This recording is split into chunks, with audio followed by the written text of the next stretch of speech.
الحمد لله وكفى والصلاة والسلام على خاتم الأنبياء سيدنا وحبيبنا محمد المصطفى وعلى آله المجتبى وأصحابه النجبى. اللهم صل على سيدنا محمد النبي الأمي الهاشمي وعلى آله وأصحابه نجوم الهدى. أما بعد فقد قال الله تبارك وتعالى في القرآن المجيد والفرقان الحميد: أعوذ بالله من الشيطان الرجيم.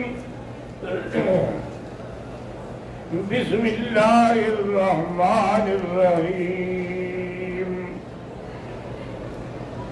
اقتربت الساعة وانشق القمر وإن يروا كل آية أعرضوا ويقولوا سحر مستمر. صدق الله العلي العظيم وصدق رسوله النبي الكريم.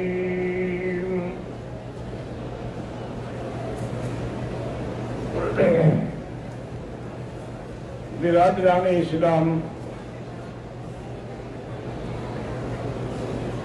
اللہ کی توفیق سے الحمدللہ چند دنوں سے سیرت نبی پاک صلی اللہ علیہ وسلم کے بارے میں ذکر ہو رہا ہے.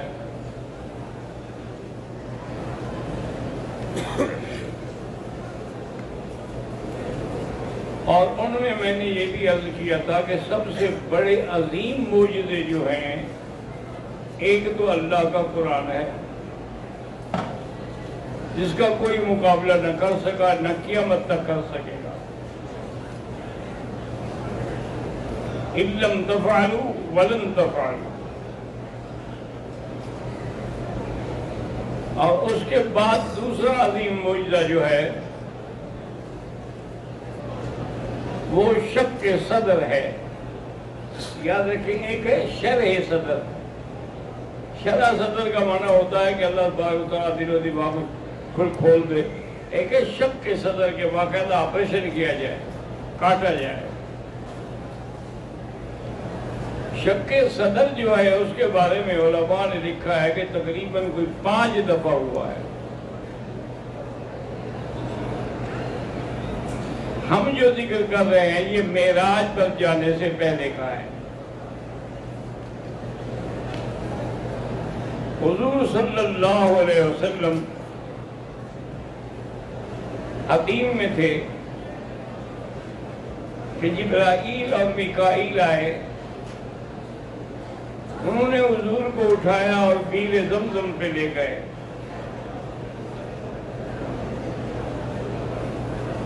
اور وہاں جا کر حضور صلی اللہ علیہ وسلم کے سینے کو اوپر سے لے کر اسفل بطن تک چاک کیا اور آپ کا دل مبارک بھی نکالا اور زمزم کے پانی سے دھویا. اسی لیے علماء نے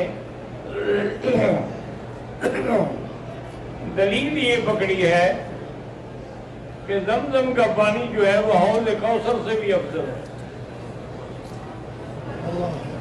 اگر حوض کوثر کا پانی افضل ہوتا تو جبریل جب ساری چیزیں لے آئے تھے تو پانی بھی لے آتے. ان کا پانی نہ لانا اور زمزم کے پانی سے دھونا دلیل ہے کہ زمزم افضل ہے.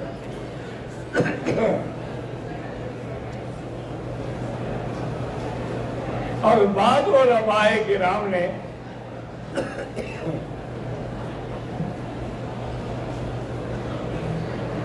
اس کی بڑی گہرائی اور گہرائی سے بحث کی ہے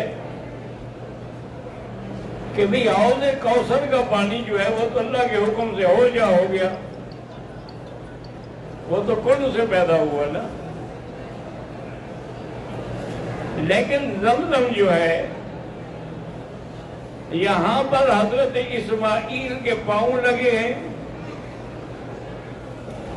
جب وہ پیاس سے تڑپ رہے تھے تو اسی جگہ پاؤں مار رہے تھے،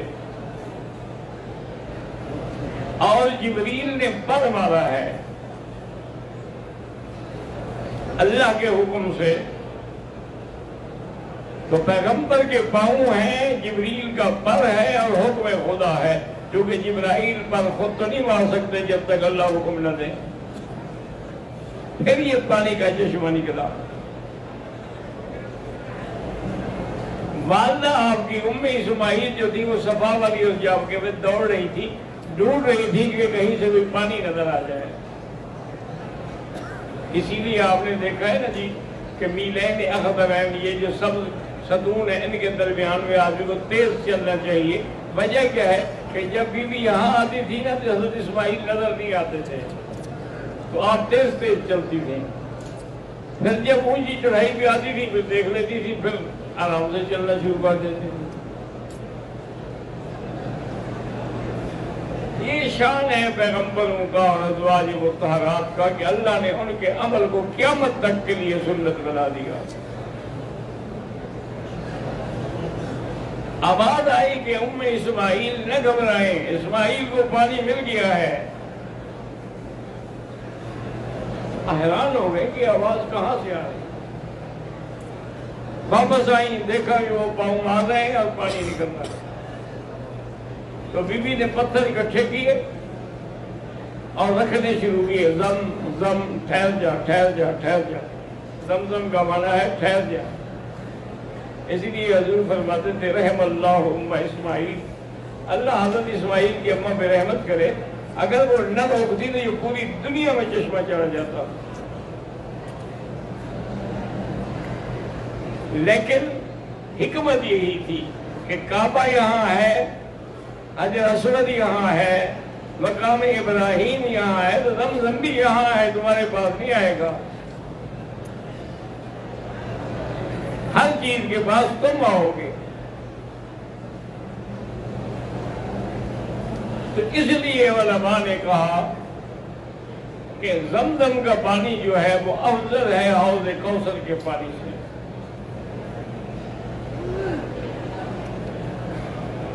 اب حضور صلی اللہ علیہ وسلم کا جب آپریشن ہو گیا، سونے کے تھال میں چیزیں تھی جو سینے میں بھر دی گئیں۔ بعض جاہل لوگ اعتراض کرتے ہیں جی کہ سونے کا استعمال تو ناجائز ہے، حضور کے لیے کیسے استعمال ہوا؟ وہ تو جنت سے آیا تھا حضرت، دنیا کا سونا نہیں تھا۔ دنیا کا سونا پہننا حرام ہے نا، قیامت میں تو کوئی حرام نہیں، وہاں تو ہم سب پہنیں گے۔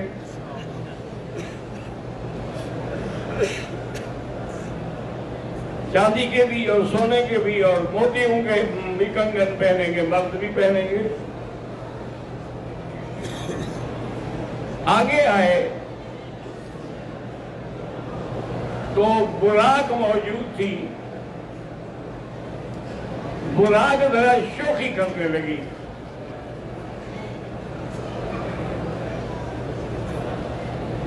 تو حضرت جبرائیل علیہ السلام نے مخاطب ہو کے فرمایا کہ براق میں پتا ہے کہ آج تجھ پہ کون سوار ہونے والا ہے، جو افضل الانبیاء ہے اور امام الانبیاء ہے، تم شوخی کر رہی ہو۔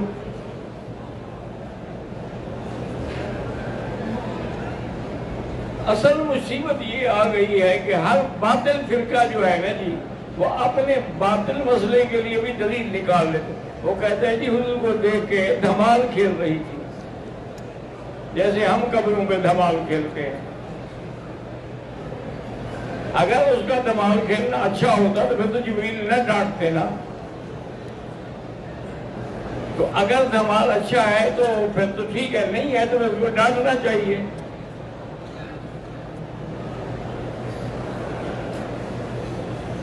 ایک حدیث میں آتا ہے نا کہ حضور جبل احد پہ کھڑے تھے مدینہ منورہ میں کہ جبل احد میں زلزلہ آیا.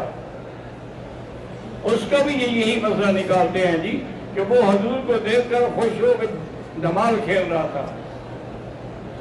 اگلی حدیث نہیں پڑھتے کہ حضور نے جوتا مارا اس پر. تو جو دھمال کھیلے تم بھی مارو. اب میں اس کو نہیں آؤ ما علیک الا نبی و صدیق و شہیدان. ٹھہر جاؤ, تمہارے اوپر ایک اللہ کا نبی ہے, ایک صدیق ہے اور 2 شہید ہیں. پہاڑ ٹھہر گیا. حضور صلی اللہ علیہ وسلم براق پہ سوار ہوئے. اب اسی سے اندازہ لگائیں کہ حضرت جبرائیل جو ہے وہ بھی نوری فرشتے ہیں اور 70,000 فرشتہ حضور کے جلد میں چل رہا ہے. نور پیچھے بھاگ رہا ہے اور بشر اوپر بیٹھا ہوا. تو معلوم ہوا کہ مقام بشریت جو ہے وہ بلند ہے.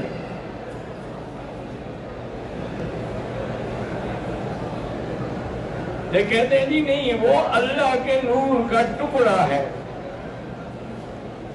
اگر اللہ بھی ٹکڑے ہو جائے تو پھر خدا کیا ہوا؟ نور کے, اللہ کے نور کے ٹکڑے بنا رہے ہیں. انا للہ و انا الیہ راجعون. اور اس براق کو اللہ نے اتنی تیزی دی تھی کہ جہاں نظر پڑتی تھی وہاں قدم پڑتا تھا.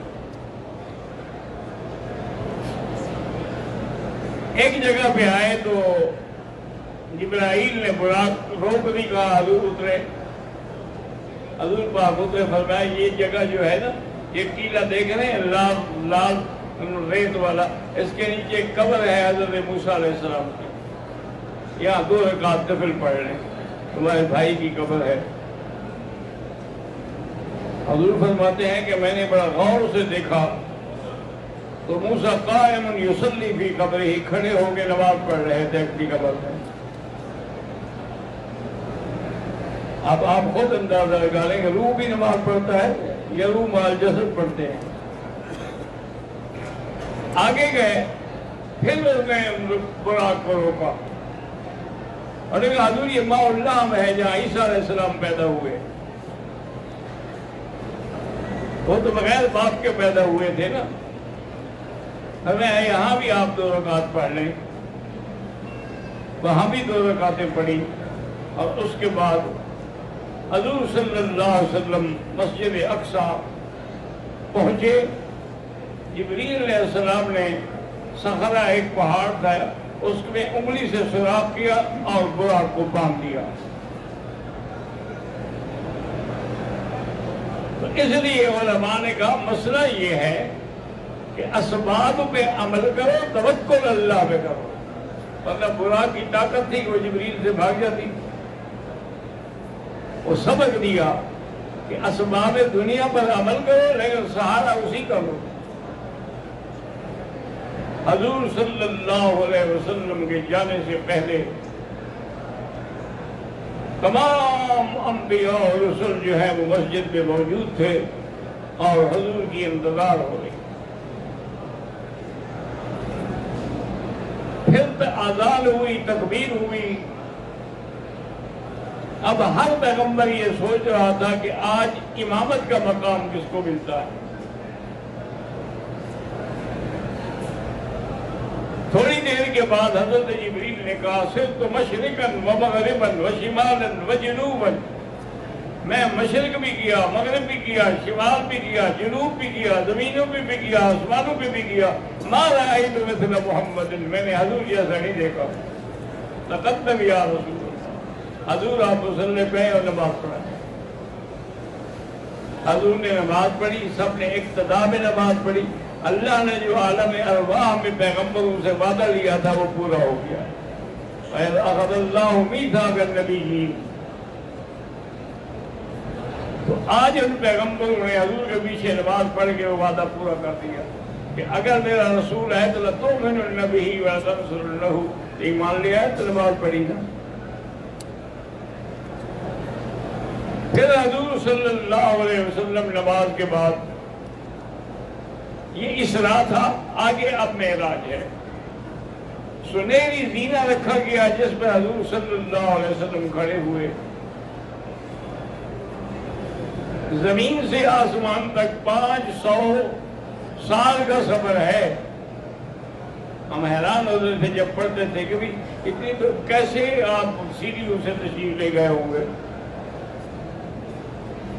لیکن اب دیکھا نا یہاں آنے کے بعد کہ ایکسیلیٹر پہ کھڑے ہو جاؤ خود بخود چلا جائے گا، لفٹ میں کھڑے ہو جاؤ خود بخود چلی جائے گی. شکاگو میں 120 منزلہ بلڈنگ ہے، میں نے خود دیکھی ہے. وہاں گئے آپ اندر کھڑے ہو 3 منٹ میں اوپر لفٹ ایسے چلتی ہے جیسے کوئی راکٹ جا رہا. تو اگر یہ بندوق ہی بنائی ہوئی اتنا تیز ہے تو اللہ کی سیڑھی کیسے تیز نہ ہوگی. پہلے آسمان پہ گئے تو انبیاء موجود ہیں. حضرت آدم مرحباً بالنبی الصالح والابن الصالح. اسی طرح حضرت تمام پیغمبر ہر آسمان پہ موجود ہیں. چھٹے آسمان پہ حضرت موسیٰ علیہ السلام ہیں اور 7ویں آسمان پہ جد الانبیاء حضرت ابراہیم خلیل اللہ. حضور پھر آگے گئے، آپ سدرۃ المنتہا پہ پہنچے. سدرۃ المنتہا کو منتہا اس لیے کہتے ہیں کہ نیچے جو اعمال کی رپورٹ جاتی ہے وہی جمع ہوتی ہے اور اوپر سے جو حکم آتا ہے وہ بھی وہی جمع ہوتا ہے. تو جبریل نے کہا حضور اب میری تو حد ہو گئی، میں آگے نہیں جا سکتا، لیکن آپ نے تو جانا ہے. حضور صلی اللہ علیہ وسلم پر سدرہ سے بھی آگے گئے، رف آیا، صریف الاقلام تک پہنچے. اس کے بعد حضور اللہ کے دربار میں گئے، عرش معلیٰ کے قریب گئے، اللہ سے ہم کلام ہوئے اور حضور نے 3 تحفے پیش کیے اللہ کی دربار میں.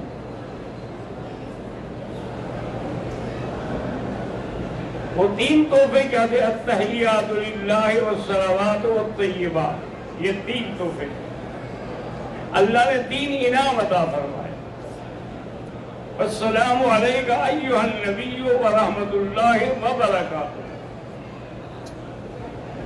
حضور صلی اللہ علیہ وسلم کو امت کے لیے 50 نمازیں دی اور خواتین سورۃ البقرہ کی آخری آیتیں عطا فرمائیں اور یہ بھی عطا فرمایا کہ جو بھی بندہ شرک نہ کرے اس کو جنت میں داخل کروں گا. حضور صلی اللہ علیہ وسلم واپس آئے.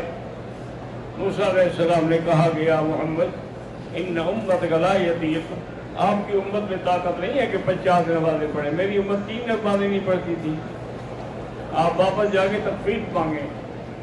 حضور جاتے رہے آتے رہے، 9 دفعہ میں جا کے آخر 5 نمازیں رہ گئیں. لیکن ساتھ یہ بھی فرما دیا گیا کہ پڑھیں گے 5 اب لکھیں گے 50.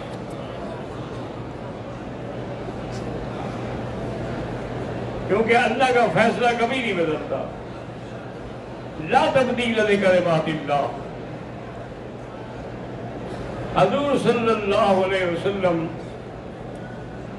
واپس مکے میں آئے اور اللہ کی شان دیکھے نا جی کہ پوری رات بھی نہیں گزری. کیونکہ قرآن میں یہی ہے نا اسریٰ بعبدہ لیلا، یہ تنوین ہے. والتنوین یفید القلہ، تنوین قلت کا فائدہ بھی دیتی ہے جیسے کثرت کا فائدہ دیتی ہے. پوری رات نہیں گزری. صبح کو حضور پاک نے معراج کا واقعہ سنایا. کافروں نے تو شور کر دیا. انہوں نے کہا یہ ممکن ہے کہ رات کا کچھ حصہ گزرے آدمی آسمانوں سے اور سدرۃ المنتہا سے ہو کے آ جائے. انہوں نے کہا جی ہم نہیں مانتے. البتہ ہمارا ایک مطالبہ ہے، وہ یہ ہے کہ ہم نے آسمان اور سدرہ تو نہیں دیکھا لیکن بیت المقدس کو ہم نے دیکھا ہے. آپ ہمیں بتائیں کہ اس کے کتنے دروازے ہیں, اس کی کتنا کڑیاں ہیں. اسے بتایا میں کڑیاں گننے گیا تھا, دروازے دیکھنے گیا تھا. حضور فرماتے ماں کرے تو قلباً, مجھے اتنا تکلیف کبھی نہیں ہوئی جو اس دن ہوئی. کیا میں ان بدبختوں کو کیا جواب دوں؟ اللہ نے میری یہ حالت کی کہ بیت المقدس کو میرے سامنے کر دیا کہ میرے نبی آپ دیکھتے جائیں اور جواب دیتے جائیں. اب جو سوال کرتے کافر حضور دیکھ کے جواب دے دیتے. سب جواب مل گئے. آخر انہوں نے کہا جی ہم ایسا کریں گے کہ جو لوگ باہر سے آئیں گے نا مکے کے, ان سے پوچھیں گے پھر ہم تسلی کریں گے. اور ٹھیک ہے پوچھو. اب وہ جس سے بھی پوچھتے تھے وہ کہتے ہیں جی بالکل ٹھیک ہے. بلکہ آپ حیران ہوں گے کہ آج کل اس نئے دور میں جو سائنس نے ترقی کی ہے اور انہوں نے چاند پر پہنچ کے دیکھا ہے, تو اس کے اندر وہ درمیان میں 2 ٹکڑے ہو کے جڑا ہوا معلوم ہوتا. ان شکل قبر کا جو قصہ تھا وہ سچا ہو گیا. حضور صلی اللہ علیہ وسلم نے فرمایا کہ ہاں آپ پوچھیں جس سے جو پوچھنا چاہتے ہیں. وہ پوچھتے رہے. سب لوگوں نے تصدیق کی اور حضور صلی اللہ علیہ وسلم کا یہ معجزہ عظیمہ تھا جس کا کوئی توڑ نہیں کر سکا. آخر انہوں نے یہی ارادہ سوچا کہ بھئی حضور صلی اللہ علیہ وسلم پر حملہ کر دیا. حضرت ابو بکر نے چھڑایا تو اس پہ حملہ کر دیا. تو بہرحال شق صدر جو ہے وہ بھی حق ہے اور معراج النبی صلی اللہ علیہ وسلم جو ہے وہ بھی حق ہے. اللہ ہمیں صحیح طرح پہ حضور پاک کی اتباع کی توفیق عطا فرمائے.